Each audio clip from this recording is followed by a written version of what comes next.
So on the ignition itself, if you want to make a key, there's a code on the back. Take this little bracket off that holds it onto the frame.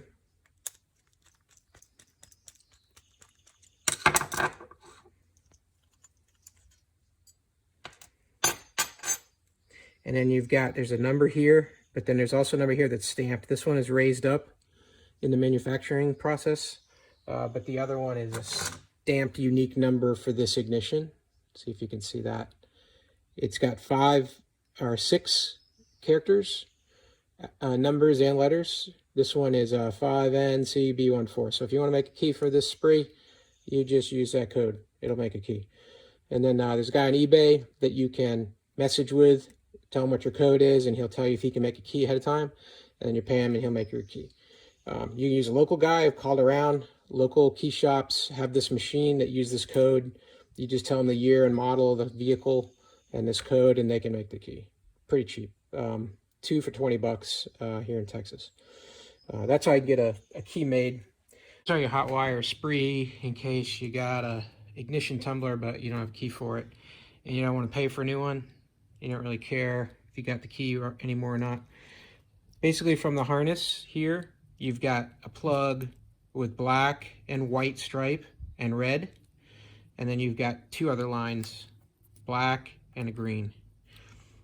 And on the ignition itself, you see it just connects into the back here. You've got the corresponding pieces. These here are female bullet connectors, and this is a plug, and it's the same plug that's used on the bi-starter. So if you've got an old bi-starter that you don't need anymore, you can use that plug to make yourself a little wire and harness to act as the jumper.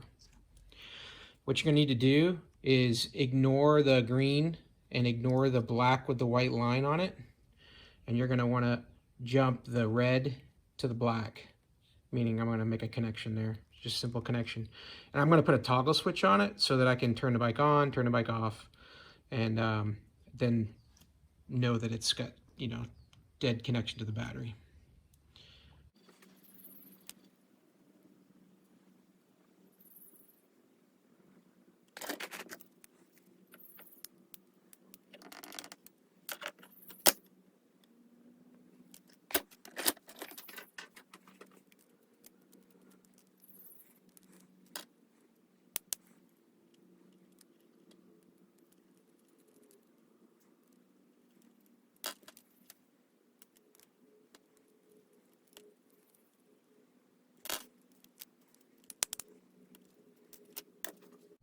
So now I'm going to take that harness that I just built and just connect it up.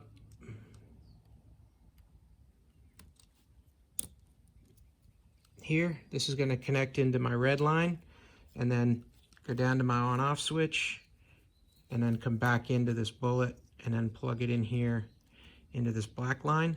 I think these are directionals or something. Black line in here, and that's it. Now when you flip the switch, you will have a on signal from the ignition, and then you can take this small switch here and drill a 1/2-inch hole somewhere in your plastic to let that switch be accessible in and out, up and down from outside. So there you go. Just drilled took out the old ignition that didn't have a key, and then just drilled a 1/2-inch hole in the plastic on this side, and I got a simple on-off switch. I bought, I think, 10 of these on eBay for like $10. And that'll do it. That'll serve as my ignition from here forward.